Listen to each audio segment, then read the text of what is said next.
Coutinho courted by Bayern, City escape a transfer ban, the Champions League throws up some surprises, we've got a transfer roundup and the great debate, all coming up in the next few minutes as I'm your host Matt Froelich, you are the Onefootballers and this is the Daily News.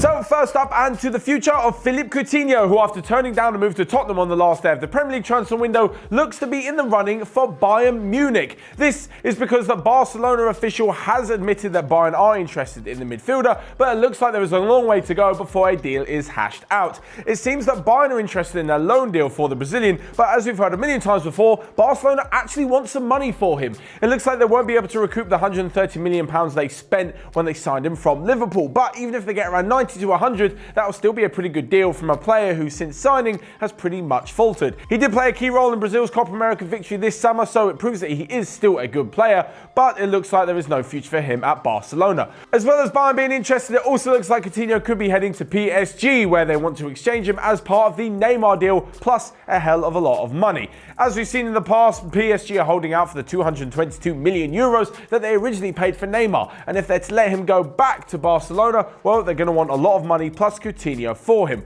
Whether or not this will actually happen remains to be seen, but at the moment Coutinho could join new signing Ivan Perisic, who yesterday joined Bayern Munich on loan with an option to buy from Inter Milan.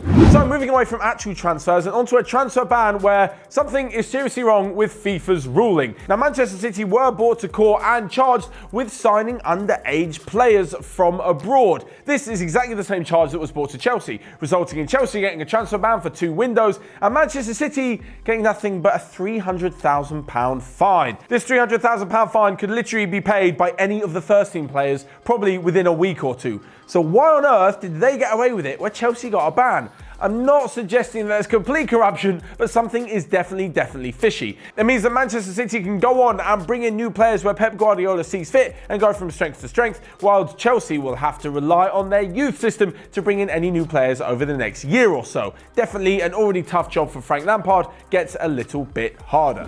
And next up to the Champions League qualifiers, where we're still one step away from finding out who will join the rest of the teams in the group stage. But one of those teams not in the Champions League anymore is Celtic. The Scottish champions were knocked out by Romanian side CFR Cluj after losing 4-3 in an absolute thriller at Celtic Park. With 1-1 from the first leg, Celtic were 2-1 down on aggregate at half-time, but after bringing the score back to 3-2 on the night, Cluj scored twice in the last 10 minutes, including in the 97th minute, which saw them win 4-3 on the evening and knock out Celtic. The same fate befell Porto, who were knocked out by Russian runners-up Krasnodar. It means that they won't be in the competition either, but will drop down along with Celtic into the last round of qualifying for the Europa League group stages. One team though who just made it through was last season's semi-finalist Ajax. I know what you're thinking, why on earth did last season's semi-finalists have to go through all the qualifying rounds again? Well, it comes down to the coefficient points of each league. That means that when each team from the league does well in Europe, you get more points and the league is rated highly, meaning that their place is given in the group stage rather than having to join in the qualifiers.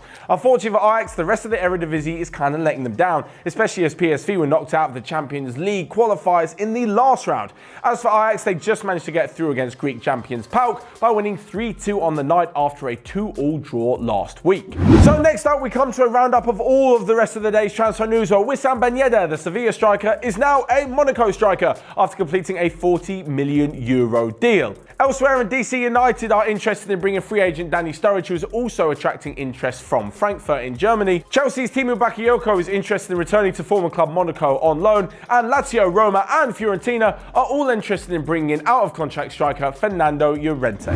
So lastly but not least, because it's Wednesday, we come to this week's great debate, where our people in the Onefootball newsroom pose a question to you guys. Of course, you can see my and their answer in the app, the Onefootball app, on the relevant article. But for this video and in the comments section, we want to know, who is the biggest transfer villain ever?